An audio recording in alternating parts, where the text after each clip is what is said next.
change, and everything is changed, nothing can be held on to the degree that you go with a stream, you see, you are still. You're flowing with it.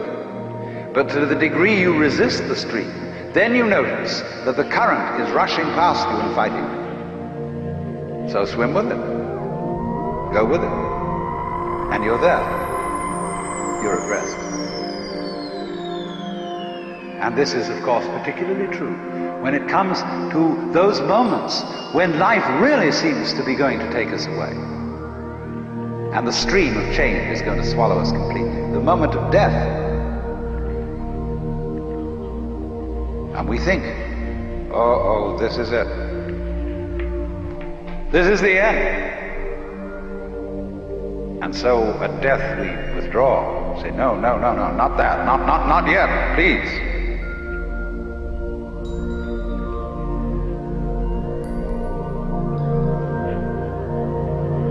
But actually, the whole problem is that there really is no other problem for human beings than to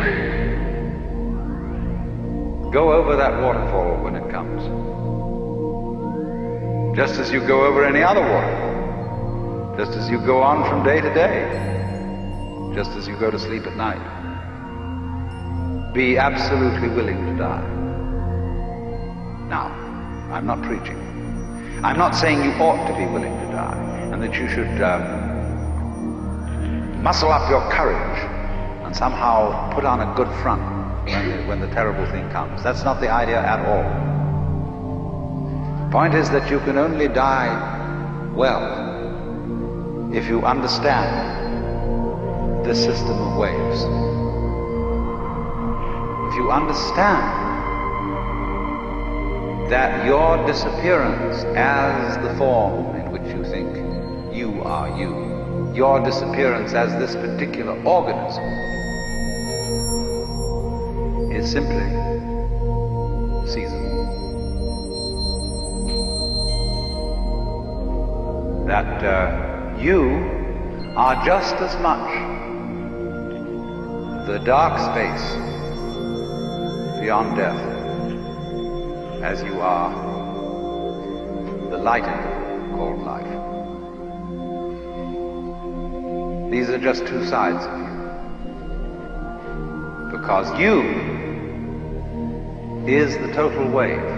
See, you can't have half a wave.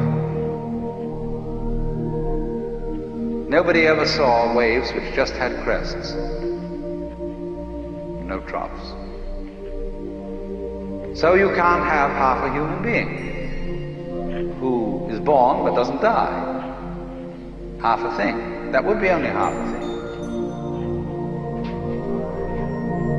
But the propagation of vibrations, and life is vibration, it simply goes on and on, but its cycles are long cycles and short cycles. Space, you see, is not just nothing. If I could magnify my hand to an enormous degree so that you could see all the molecules in it,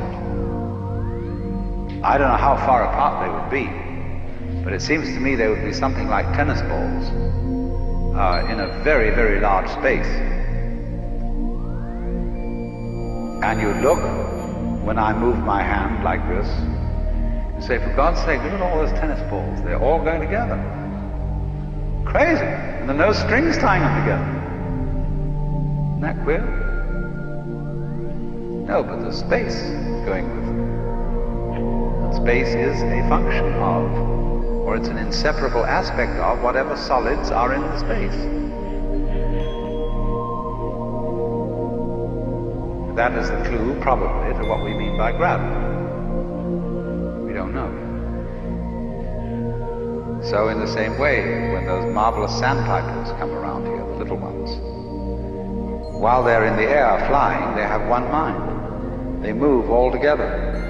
When they alight on the mud, they become individuals and they go pecking around for worms or something. But one click of the fingers and all those things are zipped into the air. They don't seem to have a leader. because they don't follow when they turn. They all turn together and go off in another direction. Amazing. They're like the molecules in my hand. So then, you see, here's the principle. When you don't resist change, I mean over-resist, I don't mean being flabby. When you don't resist change, you see that the changing world, which disappears like smoke, is no different from the nirvana world. Nirvana, as I said, means breathe out. Let go of the breath. So in the same way, don't resist change. It's all the same principle. So the Bodhisattva saves all beings, not by preaching sermons to them, but by showing them that they are delivered, they are liberated by the very fact of not being able to stop changing. You can't hang on to yourself. You don't have to try not to hang on to yourself. It can't be done, and that is salvation. Memento mori, be mindful of death. Gurdjieff says in one of his books that the most important thing for anyone to realize is that you and every person you see will soon be dead.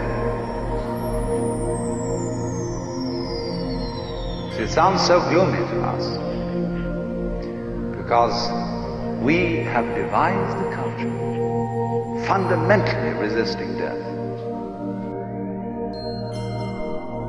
From the first standpoint, the worst is going to happen. You're all going to die. And don't just put it off in the back of your mind and say, I'll consider that later. It's the most important thing to consider now, because it enables you, it is the mercy of nature, because it's going to enable you to let go and not defend yourself all the time. Waste all the energies in self-defense.